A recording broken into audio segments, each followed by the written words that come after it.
The all-new Toyota Tacoma is finally here. This represents the 4th generation of the Toyota Tacoma and also a lot of big changes for the car in terms of design, interior technology, and powertrains.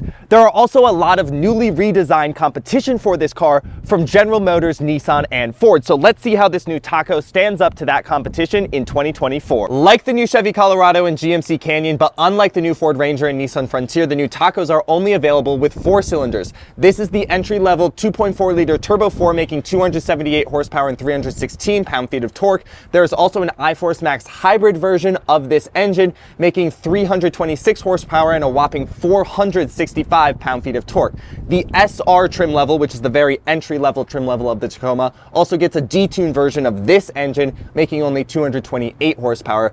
But all other trim levels will come with either this 278 horsepower one or the hybrid one with 326 horsepower. The iForce Max powertrain is also the most powerful in the midsize truck segment, aside from the Ford Ranger Raptor, which makes 405 horsepower. This is the TRD Sport model, which has kind of become a mid-tier trim level for the Tacoma. It's no longer the entry-level off-roading trim. That has been taken by TRD Pre-Runner, new for this generation, and it is eclipsed in terms of off-road capability by TRD Off-Road and TRD Pro. It starts at about 40 grand, and this model is spec'd to 45. In general, the Tacoma starts under $32,000 and goes all the way up into the mid $50,000 range for limited and TRD Pro trim levels. In terms of towing, the non-hybrids can tow up to 6,500 pounds, while the hybrids are limited to 6,000 pounds. That's about on par with the competition from General Motors and Nissan, although the new Ford Ranger can tow up to 7,500 pounds, so that is the mid-sized truck to go for if you need to tow. The most undoubtedly improved element of this new Tacoma is this interior. It is leagues ahead of the last generation. And while there is a lot of modern technology like this massive touchscreen, a fully digital instrument cluster,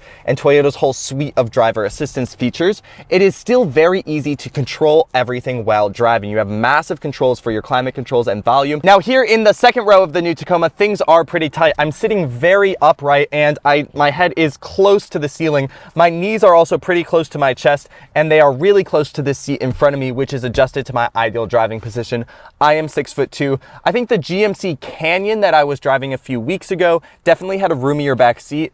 And as I said in that video, the Ford Maverick, which is technically a compact pickup truck, but it is unibody, had much roomier back seats because the packaging of a unibody vehicle lends itself to more interior space than a body-on-frame vehicle. These seats are definitely usable back here. You don't have to worry about who is going to fit, but for long journeys, I really wouldn't want to sit in the back of this Tacoma.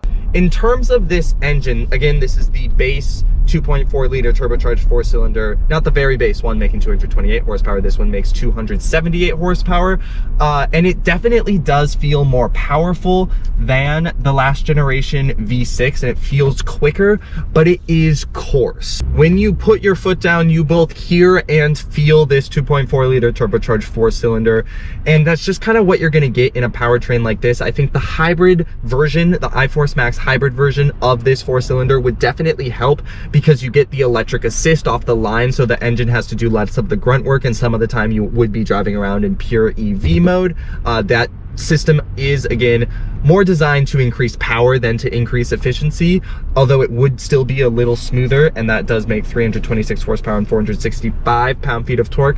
But I do believe that the high output engine found in the Chevy Colorado and the GMC Canyon, that 4-cylinder, I believe it's a 2.7-liter turbocharged 4-cylinder, I think it is a little less coarse than this engine. You really do notice it while driving. There's kind of no getting around it. And while, again, it is plenty of power for this vehicle, and it definitely feels more powerful than the last generation V6, and I believe it is more powerful than the last generation V6, you still do feel that, and I think that does take away a little bit from this vehicle. I am stuck in traffic while I'm trying to do this driving review because I am in LA, but let's talk about the interior. I do absolutely love it. It is such a big step up from the last generation, and it is also very fitting for the Tacoma. General Motors definitely went for a more premium lean with their redesigned Colorado and Canyon. In terms of the interior design, you had a lot of piano black plastic and a lot of chrome finishes, and the Tacoma is definitely going for a more rugged look, which which I think I really appreciate and I think fits the vibe of a mid-size body-on-frame truck. You have really large climate controls that are very easy to use. They're physical controls too, which is really nice, and a really big volume knob, and you have this massive 14-inch touchscreen that does full screen Apple CarPlay, which looks absolutely beautiful up there. I really love how it looks, and it's super easy to control because all of the icons are so big, because the screen itself is so big. You also get Tacoma written out across the dash, and you have this fun blue trim on both the dash and the door panels, where you also get TRD written out in this TRD Sport trim level. You have a TRD shifter.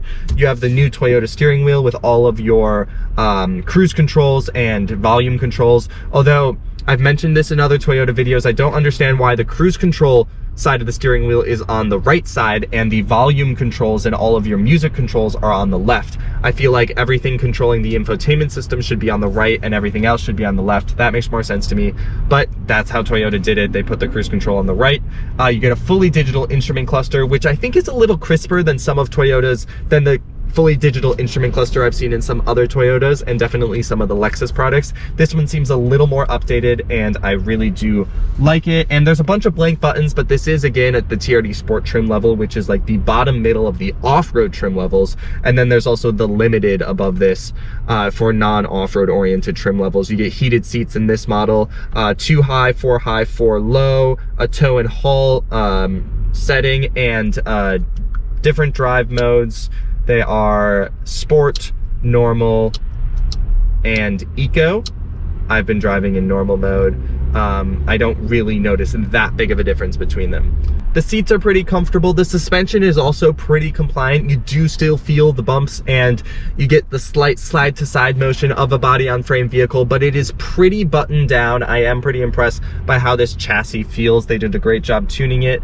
And overall, you can tell you're driving a truck, but it is very nice and modern in here, and they did a lot to bring modern creature comforts into this cabin, which I do really appreciate. Going back to this engine, it is very torquey and it will definitely pick up speed very nicely, something that the old V6 definitely took a moment to. When you would put your foot down, it would take a moment for that engine to build power. This kind of has it a lot lower down. We're talking over 300 pound-feet of torque, which is really nice. The hybrid version, again, 465 pound-feet of torque. That is a very large figure for a mid-sized truck like this Tacoma, so I'm really excited to be able to drive that truck in a few months, hopefully. I've spent a week living with this Toyota Tacoma, and when I initially started driving it, I was a bit disappointed by the engine. I was really missing that old V6 that came with the old Tacoma and that you can still get in the 4Runner, but I've kind of grown to appreciate this powertrain. It is definitely more torquey, it is more powerful, it is quicker,